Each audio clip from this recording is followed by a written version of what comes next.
Hallo daar, hoe gaan het met jou vandag?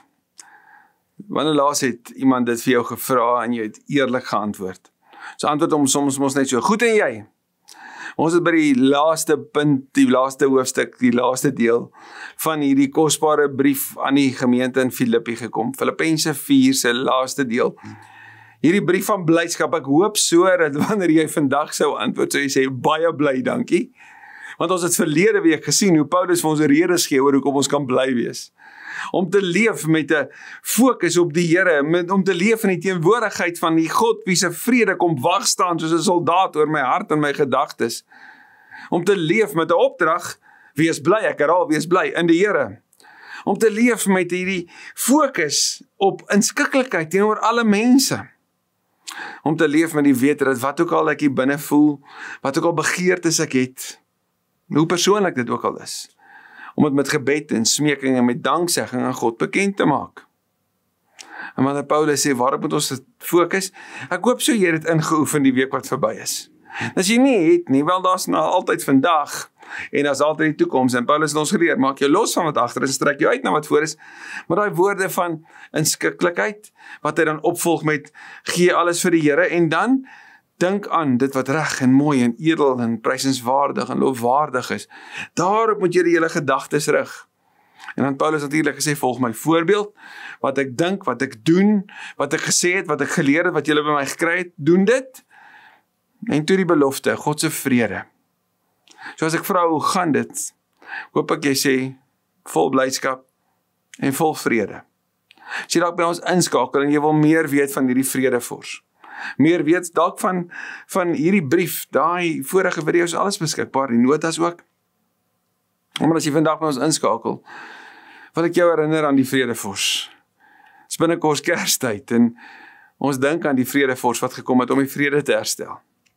Die vredevors wat die prys betaal het in die stad van vrede. Vir ons vrede.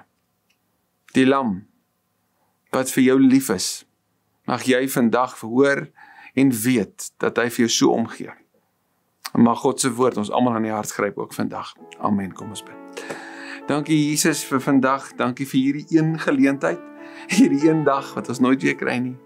Hierdie een oomblik van stil sit voor U, waar ek dalk die klanke om my in my lewe net kan afsit en kan vra, Here, praat met my.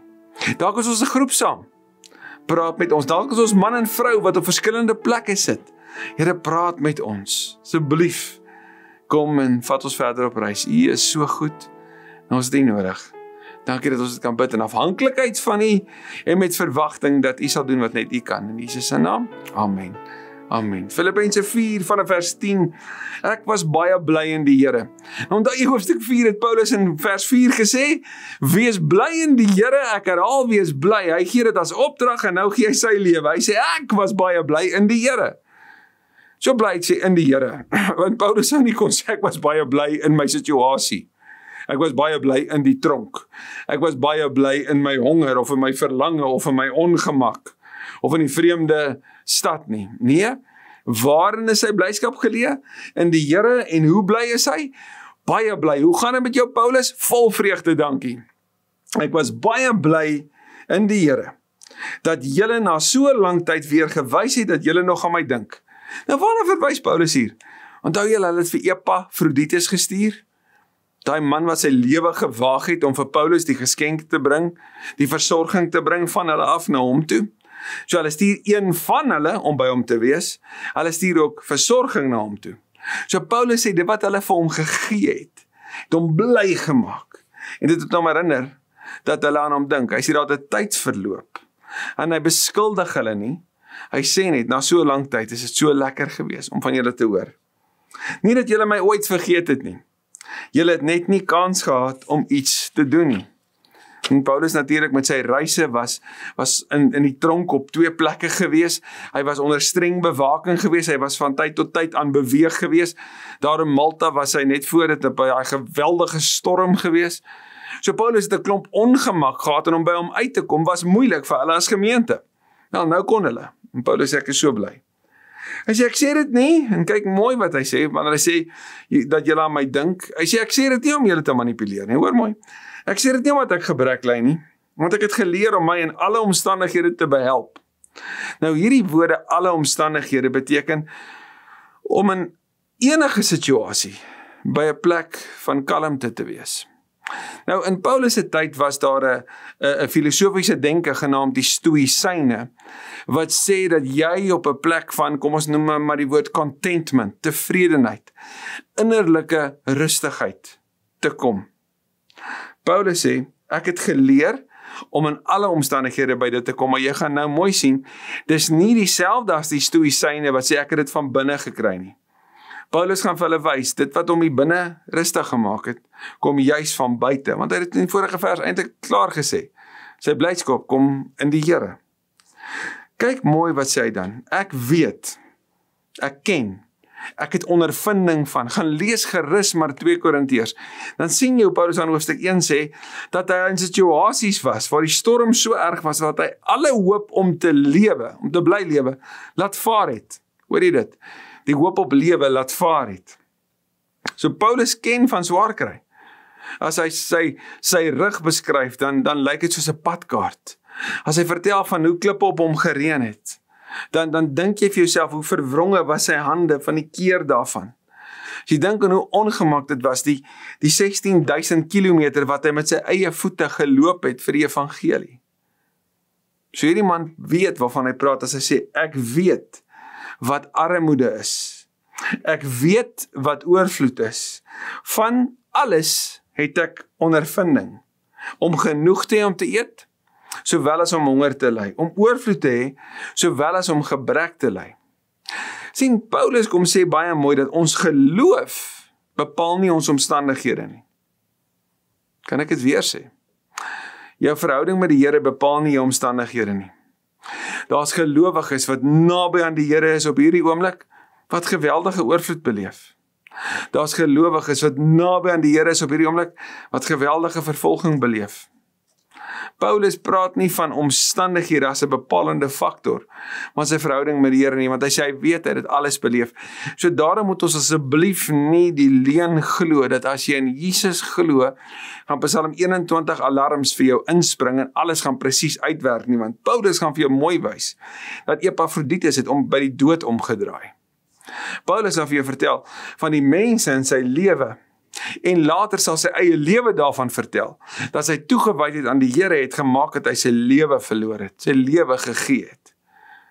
Sy moet asseblief nie die evangelie so goedkoop maak om te dink, het gaan oor jou gemak en jou gesondheid en jou geluk, of iemand anders en net vir hulle te sê, spreek net lewe en dit gaan gebeur nie, want dis nie wat Paulus hier sê nie. Inteendeel. Ons is lief vir vers 13, ons gaan nou by hom uitkom. Hy was so lief dat sommige dit as 'n tattoo op hulle bors sit. Die Fijianes sit dit op hulle rugbytreye. Dis 'n wonderlike, lekker motivering, maar dit kom op die rug van die vorige. Ons moet asseblief nooit 'n vers uit konteks uithaal nie. Lees die vorige, lees dit wat daarna kom, sodat jy dit daar binne kan sien. Lees hoe dit werk binne in 'n boek.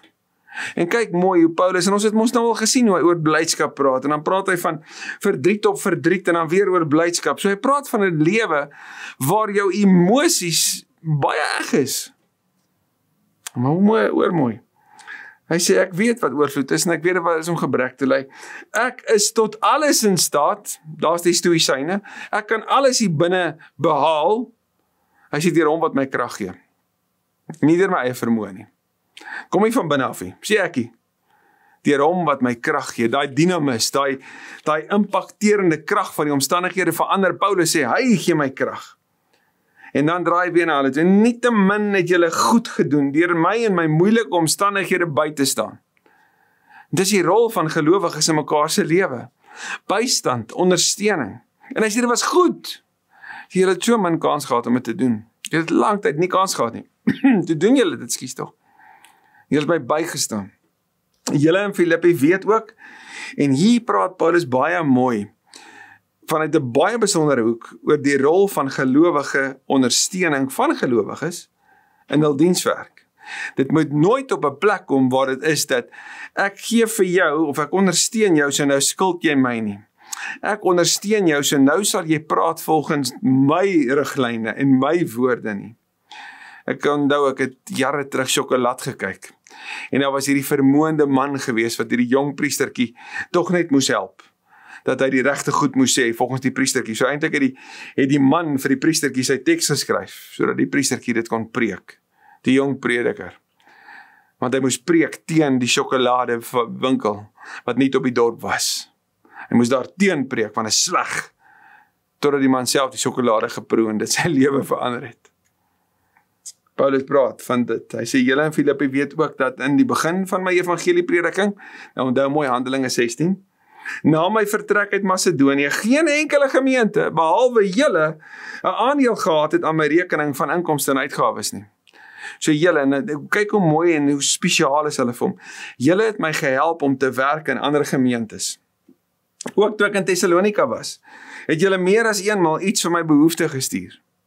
So terwyl ek daar gewerk het, het julle my geseën om dit daar te doen. So die mense onder wie ek gewerk het, hulle kon nie vir my sê, wel, solank jy nou ons pype dans, dan sal ons jou versorg nie. Nee, want sy versorging het 'n eie ander plek. Paulus kon vanuit vryheid gaan sê wat die waarheid is, gaan leef, gaan dien, gaan gee. Het gaan vir my egter nie om die gawe nie, en kyk mooi, weer eens wys Paulus op die fokus, het gaan nie oor wat jy gegee het nie, maar oor die vrug. Daarvan, dis die fokus, die vrug daarvan. Gaan nie oor die gawe nie, maar oor dit wat gebeur het, lewensverandering, mense wat gered is. So julle gawe het deur my 'n gawe verander geword, en die vrug daarvan is ook vir julle sigbaar. Daardeur word julle self ryker. So met ander woorde, wanneer ons bydra, of dit nou in 'n gemeentekonteks is, of dit nou in 'n sendeling konteks is, of wat ook al, wanneer ons bydra en ons sien dit gebeur, dan sal Paulus sê, laat die vrug van wat daar gebeur, julle bemoedig om weer te gee. Want julle is medewerkers, julle neem deel daarin. Maar ek het alles ontvang, sê Paulus, en ek het meer as genoeg. Nou, nou dat ek van Epafroditus ontvang het, wat julle gestuur het ek alles wat ek nodig het. Wat 'n lekker plek om te wees. Paulus wil sê, julle het so goed na my gekyk. Ek wil vir julle so dankie sê. En die vrug daarvan moet vir julle sigbaar wees. Julle gawe is voor God 'n offer met 'n lieflike geur, wat vir hom aanneemlik en welgevallig is. Hoe mooi is dit nie, dat hy sê dat julle bydra, of dit nou finansiële was, en of dit nou met kos was, hoe dit ook al sy klere was, wat ook al julle gegee het, is nie net vir my nie. Voor die Here is dit 'n offer. 'n offer wat vir hom aanneemlik is, en die offer het 'n reuk, en dit is 'n lieflike geur. So wat julle gee, is 'n holistiese ervaring vir die hemel. Dit bring 'n offer met 'n lieflike geur, en is aanneemlik voor hom. En dan kom Paulus met hierdie vertroostende gebed, hierdie gebed om seën vir hulle. Hy sê, en my God sal in elke behoefte van julle ryklik voorsien. Soos wat julle gee, gaan hy ook julle behoeftes aanspreek. En raai wat, deur julle gee, is my behoeftes ook aangespreek. Sien jy hoe werk die kerk? Hoe werk die liggaam van Jesus? My God sal in elke behoefte van julle ryklik voorsien, volgens sy wonderbaarlike rykdom in Christus. Die rykdom in Christus, die evangelie, die verlossing, alles wat daarin is, die gemeenskap van gelowiges waarvan jy kan deel wees. Aan God die Vader behoort die heerlikheid tot in ewigheid. Amen. Hierdie gebed aan die einde wat praat oor die heerlikheid, is ook die woord aan die begin, dat die eer en die heerlikheid die Here toekom. En dan Paulus se slotwoorde, baie persoonlike woorde.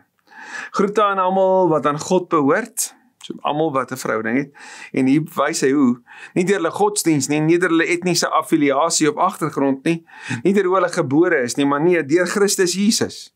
Hoe is ons aan God gebind? Deur Jesus. Die broers hier by my, die gelowiges om my, en dis dit sal dan waarskynlik ook Epafroditus en Timoteus en dalk 'n ander klomp ook insluit. Stuur vir julle groete. Mooi brief, né? Ook al die gelowiges en veral die wat aan die huis van die keiser verbonde is. Wag net gou. Hulle weet mos nou dat Filippi is 'n afbeelding van die Romeinse kolonie. Die keiser is verskriklik belangrik in Rome. So vir die Romeine in Filippi is hy verskriklik belangrik. En nou kom sê Paulus, dit wat hulle gegee het, die vrug daarvan, is dat daar gelowiges is wat aan die huis van die keiser behoort. wat vir hulle groete stuur. Die huis van die keiser se mense stuur vir julle groete. Hoe kosbaar is dit nie om te vertel van die pariteit, die gelykheid in God se gesin.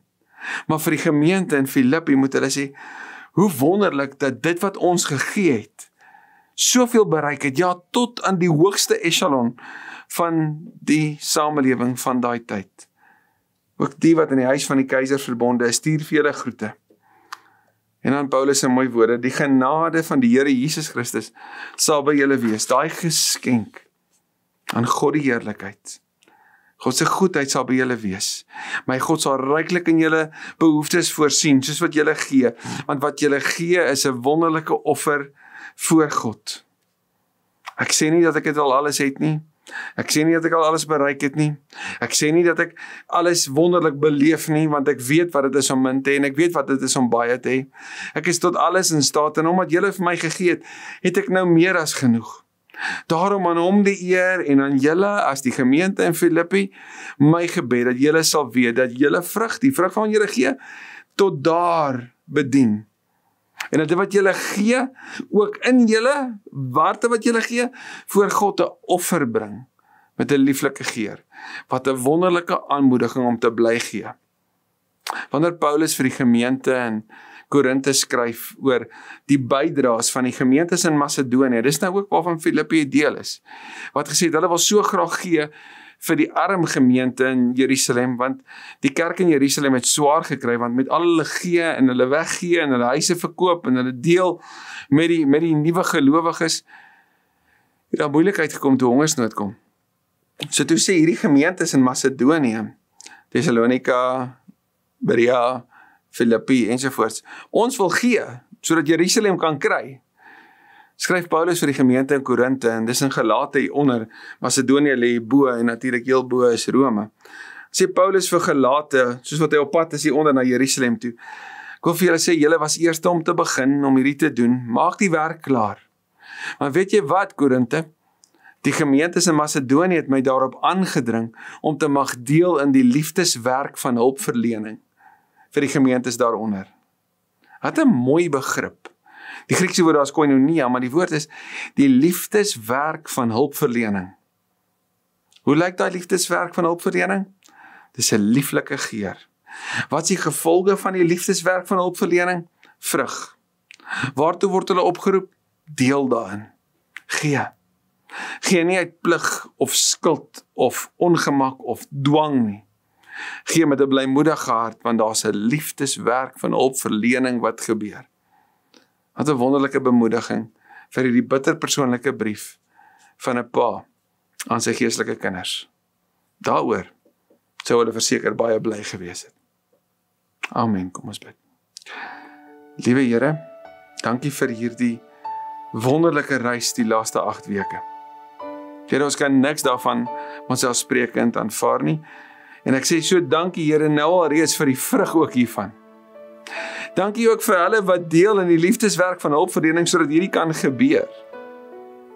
En Here, as daar dalk iemand nou is wat toer aan die ander kant van die wêreld sit, wat in 'n konteks is waar daar nood is, bid ek so dat die hulpverlening wat daar moet gebeur, dat dit sal geskied. Dankie dat ons kan deel in 'n gemeente se werk, beide plaaslik en internasionaal, wat fokus op hierdie liefdeswerk van hulpverlening. Of dit is om sendelinge uit te stuur en te bemagtig, of om by droogtehulp uit te kom, of dit is om kinders toe te rus, of vir tieners ruimtes te skep waar hulle U onbevange kan dien, of dit is om die woord suiwer te verkondig, of ruimtes te skep waar mense in groepe bymekaar kan kom, of dit is om mense te bemoedig wanneer hulle geliefdes aan die dood afstaan, of ander buite staan wanneer die hartseer van gebroke verhoudings beleef. Hoe dit ook al sy, en op al die vlakke waarin ons die voorreg het om 'n verskil te kan maak, wil ons net vir U sê dankie vir elke gelowige wat bydra sodat dit kan gebeur. Mag U, Here, ook ryklik voorsien in die behoeftes van die kinders. Mag U ons seën om 'n seën vir ander te wees.